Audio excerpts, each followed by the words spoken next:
নমস্কার, শুভ সন্ধ্যা। আপনাদের সবাইকে স্বাগত জানাই।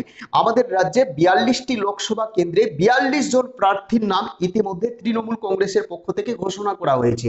এই 42 জন প্রার্থীর মধ্যে কারা কারা 100%ই জিতবে, অর্থাৎ কোন কোন লোকসভা কেন্দ্রে টিএমসি 100%ই জিতবে, সেখানে হারার কোনো সন্দেহ নেই, সেখানে হারবে না টিএমসি, 100%ই টিএমসি জিতবে, এমন 8টি লোকসভা কেন্দ্রের নাম এবার আমি আপনাদের সামনে তুলে ধরবো। অর্থাৎ প্রার্থী ঘোষণার পর একটা নতুন সমীক্ষা হয়েছে আমাদের রাজ্যে, অভ্যন্তরে একটা নতুন সমীক্ষা হয়েছে, ওপিনিয়ন পোল হয়েছে, এক্সিট পোল হয়েছে।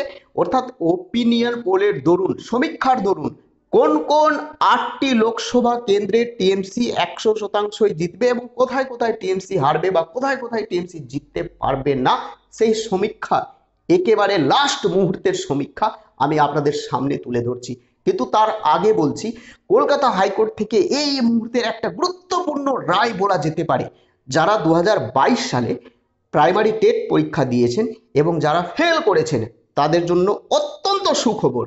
2022 সালে 15টি প্রশ্ন ভুল আছে, এমনটাই কিন্তু আজকে কলকাতা হাইকোর্টের বিচারক জাস্টিস মান্থার বলে দিয়েছে। অর্থাৎ 2022 সালে প্রাইমারি টেট পরীক্ষা হওয়ার পর, অর্থাৎ ডিসেম্বর মাসে পরীক্ষা হয়েছে, তারপরে কিন্তু 18টি প্রশ্নের এগেনস্টে মামলা হয়। মামলাকারীদের বক্তব্য, এই 18টি প্রশ্নের আনসার দুটো হবে এবং কোনো কোনো প্রশ্ন ভুল আছে, কোথাও কোথাও বানান ভুল আছে। সর্বমোট 18টি প্রশ্নের এগেনস্টে মামলা হয় এবং সর্বমোট ফাইনালভাবে আজকে 15টি প্রশ্ন ভুল আছে, এমনটাই কিন্তু কলকাতা হাইকোর্টে এই তথ্য উঠে এসেছে। এবং 15টি প্রশ্নের জন্য যারা মামলা করেছে তারা প্রত্যেকেই 15 নম্বর পাবে। এই বিষয়ে পর্ষদের কি অবস্থান রয়েছে, পর্ষদের কি বক্তব্য রয়েছে এবং কেন বারবার প্রশ্ন ভুল, এই নিয়ে কিন্তু প্রশ্ন উঠেছে কলকাতা হাইকোর্টে। অর্থাৎ বলা যেতে পারে সামনের মাসে আবার নেক্সট হিয়ারিং আছে এবং সেই দিনে কিন্তু ফাইনাল জাজমেন্ট চলে আসবে।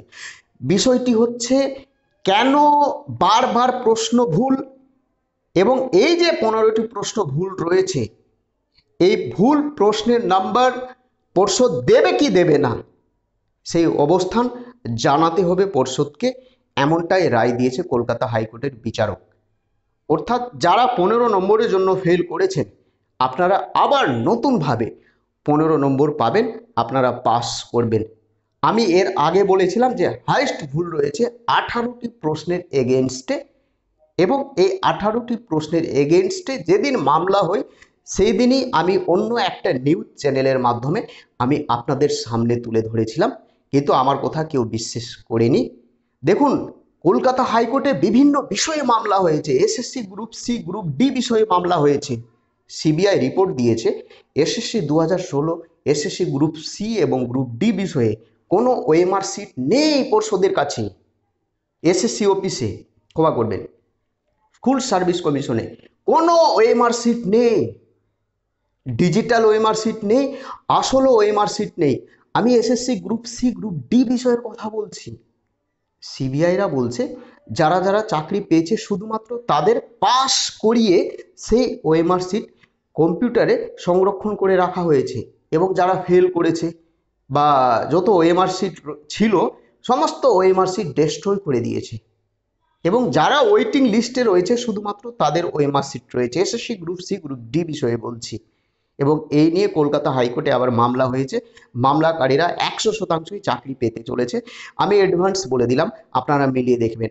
আবার এই যে 2023 সালে পরীক্ষা হয়েছে ডিসেম্বর মাসে, অর্থাৎ 2023 প্রাইমারি টেটের ওপর আবার প্রশ্ন ভুল বিষয়ে মামলা হতে চলেছে। 100% আবার মামলা হচ্ছে। কয়েকটি প্রশ্ন ভুল আছে, বেশি প্রশ্ন ভুল নেই, কয়েকটি প্রশ্ন ভুল আছে, আবার মামলা হচ্ছে। তো যাই হোক, school service commission primary TET 2014 হোক, প্রাইমারি টেট 2022 হোক, 2023 হোক, 2009-10 হোক বা 2017 হোক, কোনো আপডেট হলে, কোনো আপডেট আসলে আমি প্রথম আপনাদের সামনে তুলে ধরব। তো যাই হোক, নতুন হয়ে থাকলে চ্যানেলটিকে সাবস্ক্রাইব করে দেবেন এবং সমস্ত মামলাকারীদের মুখে হাসি ফুটবেই। 2014 হোক, প্রাইমারি 2009-10 হোক, প্রাইমারি 2022 হোক, প্রাইমারি টেট 2017 হোক, প্রাইমারি টেট 2023 হোক, আবার যে প্রশ্ন ভুল বিষয়ে মামলা হতে চলেছে, প্রত্যেকের মুখে কিন্তু হাসি ফুটবে। যাই হোক, এবার আমি আসছি কোন কোন লোকসভা কেন্দ্রে 100% টিএমসি জিতবে, তাতে কোনো সন্দেহ নেই, যেটা সমীক্ষা বলছে, কোনো সন্দেহ নেই। প্রথমে আমি আসছি মুর্শিদাবাদ। দেখুন, মুর্শিদাবাদ লোকসভা কেন্দ্রে প্রার্থী হয়েছে টিএমসির হয়ে বলছি, আবু তাহের। জিতবেই জিতবে, যেটা সমীক্ষা বলছে, আমি বলছি না, সমীক্ষা বলছে। এবং আপনারা কমেন্ট করে জানাবেন জিততে পারবে কি পারবে না। আপনাদের কমেন্টের ওপর আমি আরেকবার সমীক্ষা আপনাদের সামনে তুলে ধরব। জঙ্গিপুর লোকসভা কেন্দ্রে এর আগে টিএমসি জিতেছিলেন, এবারও কিন্তু খলিলুর রহমান জিতবে, কোনো সন্দেহ নেই, যেটা সমীক্ষা বলছে।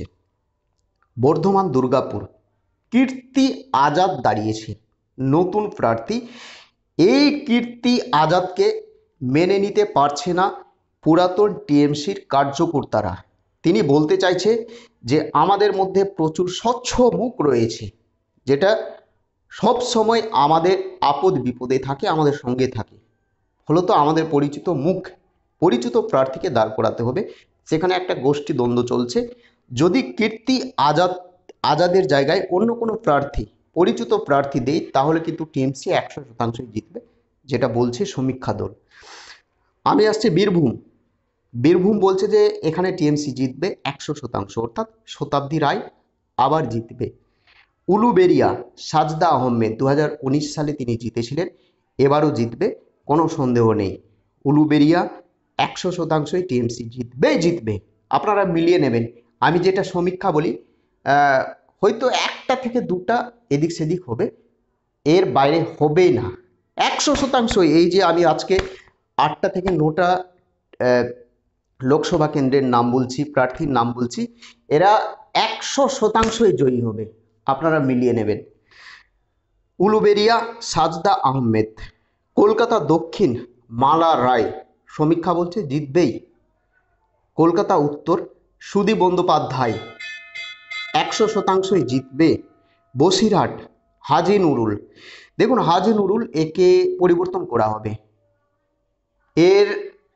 এই জায়গায় প্রার্থীর এই যে হাজি নুরুল রয়েছে, এর বিরুদ্ধে একাধিক মামলা রয়েছে, একাধিক কমপ্লেন রয়েছে। ফলত এই বসিরহাট কেন্দ্রে কোনো নতুন প্রার্থীকে দেওয়া হবে। এটা বিজেপির প্রার্থী তালিকা ঘোষণার পর এদের পরিবর্তন করা হবে, যেটা আমরা সূত্র মারফত জানতে পারছি। তারপরে আসছি দমদম লোকসভা কেন্দ্র।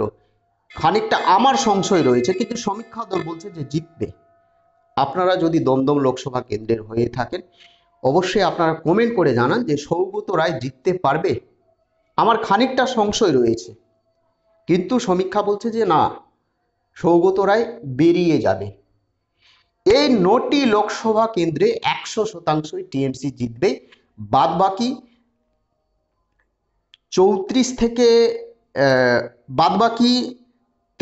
থেকে 34টি লোকসভা কেন্দ্রে হাড্ডাহাড্ডি লড়াই হবে, যেটা সমীক্ষা দল বলছে।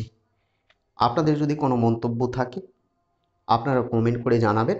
আমাদের রাজ্যে কোন কোন লোকসভা কেন্দ্রে টিএমসি কোটি আসন পেতে পারে, বিজেপি বা অন্যান্য রাজনৈতিক দল কোটি আসন পেতে পারে, আপনারা কমেন্ট করে জানান প্লিজ।